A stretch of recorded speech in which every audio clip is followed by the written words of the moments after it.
Hello friends, आप सभी का स्वागत है आपके अपने YouTube intermediate BA help channel पर। मैं सपना सैनी आज आपके लिए लाई हूँ वैदिक सभ्यता। चलिए देखते हैं वैदिक सभ्यता 1500 ईसा पूर्व के आसपास एक सभ्यता का जन्म हुआ, उसे वैदिक सभ्यता का नाम दिया गया। वैदिक सभ्यता ग्रामीण सभ्यता थी। वैदिक काल का विभाजन दो भागों में वैदिक काल या वैदिक सभ्यता का विभाजन दो भागों में किया गया है। पहला पूर्व वैदिक काल जो 1500 ईसा पूर्व से 1000 ईसा पूर्व तक माना जाता है। उत्तर वैदिक काल जो 1000 ईसा पूर्व से 600 ईसा पूर्व तक माना जाता है। पूर्व वैदिक काल को ऋग्वैदिक काल के नाम से भी जाना जाता है। वेदों की रचना 4 प्रकार से हुई। वेद 4 हैं: ऋग्वेद, यजुर्वेद, सामवेद और अथर्ववेद। जिस काल की जानकारी ऋग्वेद से मिलती है उसे ऋग्वैदिक काल या पूर्व वैदिक काल के रूप में जाना जाता है। जिस काल की जानकारी अन्य तीनों वेद से प्राप्त हुई उस काल को उत्तर वैदिक काल के रूप में जाना जाता है। वैदिक शब्द का विकास वेद से हुआ, जिसका अर्थ है ज्ञान, और इसी वेद शब्द से बनकर तैयार हुआ वैदिक सभ्यता।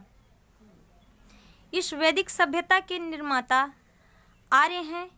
इन्होंने वैदिक सभ्यता का निर्माण किया, जिसका एक संस्कृत शब्द है जिसका अर्थ होता है श्रेष्ठ अर्थात ऊंचा। आर्य भाषाई आधार पर श्रेष्ठ थे। उन्होंने अपने आप को आर्य कहा और इन्हीं आर्यों के द्वारा इस भारतीय वैदिक सभ्यता का निर्माण हुआ। भारत में आर्य कहाँ से आए? तो भारत में जो आर्य थे वो भारत में बाहर से आए थे और भारत में आकर बसे और इन्होंने सभ्यता का विस्तार किया।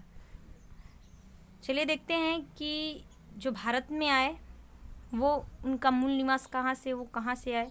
मैक्स मूलर के अनुसार इन्होंने कहा आर्य मध्य एशिया से भारत में आए। डॉक्टर संपूर्णानंद के अनुसार इन्होंने कहा कि आर्य यूरेशिया का जो भाग है वहीं से आर्य आए। बाल गंगाधर तिलक के अनुसार इन्होंने कहा कि आर्य आर्कटिक प्रदेश से आए थे, जिसे उत्तरी ध्रुव भी कहा जाता है। स्वामी दयानंद सरस्वती के अनुसार इन्होंने कहा कि आर्य तिब्बती क्षेत्र से भारत में आए। भारत में आने वाले आर्य वास्तव में वे भारतीय मूल से जुड़े नहीं थे, ये विदेशी थे और भारत में आकर जो सभ्यता विकसित की, वेदों की रचना की, उसी पर आधारित सभ्यता विकसित हुई, उसे नाम वैदिक सभ्यता दिया गया। वैदिक सभ्यता के बारे में जानकारी के स्रोत साहित्यिक स्रोत और पुरातात्विक स्रोत दोनों ही प्रकार के स्रोत से जानकारी मिलती है। साहित्यिक स्रोत क्या है? साहित्य क्षेत्र में जब किसी पुस्तक के माध्यम से लिखित रूप में जो जानकारी प्राप्त होती है उसे साहित्यिक स्रोत कहते हैं। पुरातात्विक स्रोत जब किसी खुदाई से प्राप्त या अवशेष या अभिलेख से, स्मारक एवं उत्खनन से कोई जानकारी प्राप्त करते हैं तो उसे हम पुरातात्विक स्रोत कहते हैं। पुरातात्विक स्रोत के सबसे फेमस हैं पुरातात्विक स्रोत में सबसे फेमस है बोगाजकोई का अभिलेख। मध्य एशिया में स्थित यह अभिलेख 1400 ईसा पूर्व का है। इस अभिलेख से कुछ भारतीय देवताएं जैसे इंद्र, वरुण, मित्र, नासत्य का नाम मिले थे। जो उत्खनन से प्राप्त जो मृद भांड है, मिट्टी के बर्तन हैं, उससे भी जानकारी मिलती है। पूर्व वैदिक काल में जो उत्खनन से बर्तन प्राप्त हुए मिट्टी के, उसे गौरिक मृद भांड OCP के नाम से जाना जाता है। उत्तर वैदिक काल में जो मृद भांड मिले हैं, चित्रित धूसर मृद भांड PGW के नाम से जाना जाता है। मूल रूप से वैदिक सभ्यता का साक्ष्य साहित्य है। साहित्यिक स्रोत में जो प्रमुख हैं वेद हैं। वेदों की रचना की गई, इनकी संख्या 4 है। ऋग्वेद, यजुर्वेद, सामवेद, अथर्ववेद। सबसे पहला प्राचीनतम वेद ऋग्वेद एवं सबसे बाद का वेद अथर्ववेद है। ऋग्वेद पर आधारित लिखे गए सभ्यता को ही पूर्व वैदिक या ऋग्वैदिक सभ्यता के रूप में जानते हैं, जबकि उत्तर वैदिक अन्य तीनों वेदों के आधार पर लिखी गई हैं। ऋग्वेद के संकलनकर्ता कृष्ण देवपायन और वेदव्यास थे। ऋग्वेद में 10 मंडल मतलब मंडल यानी चैप्टर 1028 सूक्ति को ही मंत्र कहते हैं, सूक्ति मंत्र हैं। ऋग्वेद में 1028 मंत्रों का वर्णन किया गया है। जब ऋग्वेद की रचना हुई तो 2 से लेकर 7 तक का मंडल पहले लिखे गए, पहला और 10वां मंडल सबसे बाद में जोड़ा गया। ऋग्वेद में धर्म से जुड़े हुए 4 मंडल विशेष रूप से मिलता है। ये 4 मंडल प्रसिद्ध हैं। पहला तृतीय मंडल सूर्य देवता सावित्री को समर्पित प्रसिद्ध गायत्री मंत्र है। गायत्री मंत्र की रचना विश्वामित्र ने की और इसका वर्णन तृतीय मंडल में किया गया है।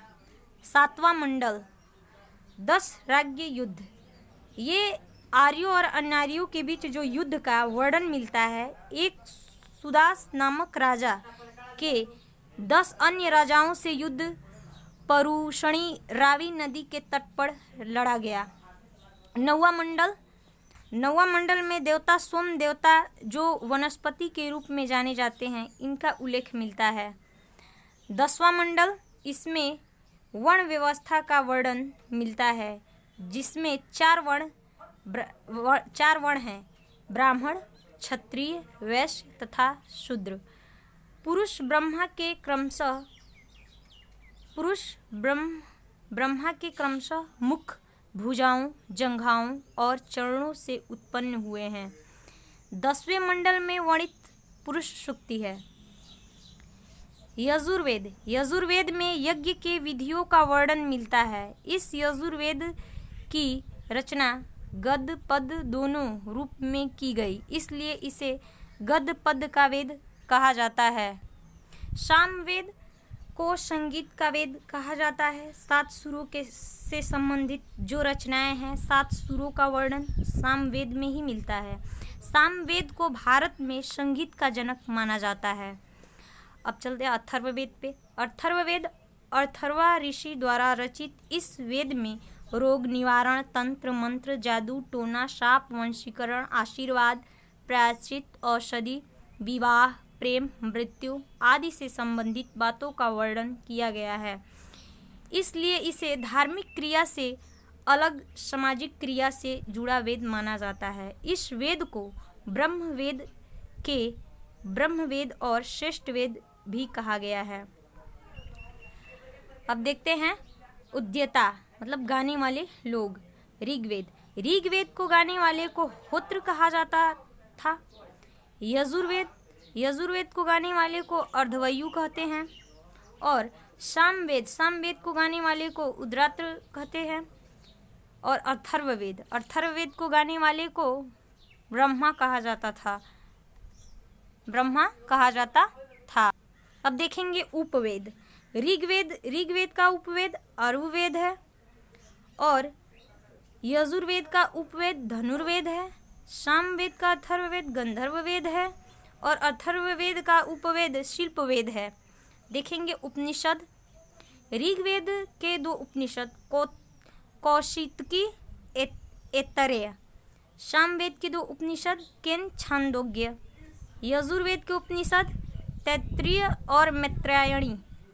अथर्ववेद के उपनिषद मांडुक्य, प्रश्न, मुंडक। उपनिषद क्या है? उपनिषद गुरु के समीप बैठकर पढ़ना। उपनिषद दार्शनिक ग्रंथों की सूची में आते हैं। उपनिषदों की संख्या 108 है। सत्यमेव जयते भारत के मुंडको उपनिषद से लिया गया है। पुराण की संख्या 18 है। सबसे प्राचीन पुराण मत्स्य पुराण है। अब देखेंगे आरण्यक। कौशितकी ऐतरेय ऋग्वेद के आरण्यक हैं। तैत्तिरीय और शतपथ यजुर्वेद के आरनायक हैं। जैमिनीय छांदोग्य सामवेद के आरनायक है और अथर्ववेद का कोई आरनायक नहीं है।